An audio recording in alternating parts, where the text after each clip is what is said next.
Jadi kesimpulannya, untuk penyakit transmisi ini yang membuat dia bergetar saat angkatan, saat mau jalan, itu diakibatkan karena sinkromis ini lengket dengan gigi empatnya, seperti ini.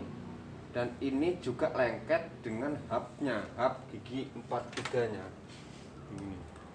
Jadi dia setengah nyantol, setengah enggak, setengah nyantol, setengah enggak, gitu. Jadi kan sinkromis ini kemakan begini.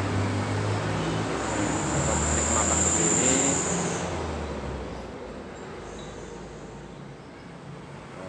Dan juga yang timbul bunyi kasar apabila ditekan kopling dia hilang, dilepas kopling dia rarak, itu diakibatkan karena pelahar bambu ujungnya ini sudah terkena,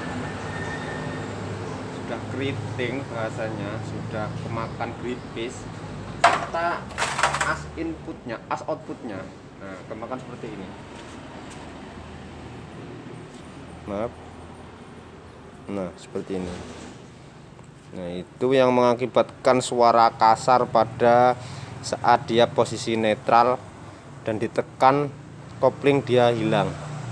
Tuh, ini nanti akan kita perbaiki, kita perbos atau kita ganti.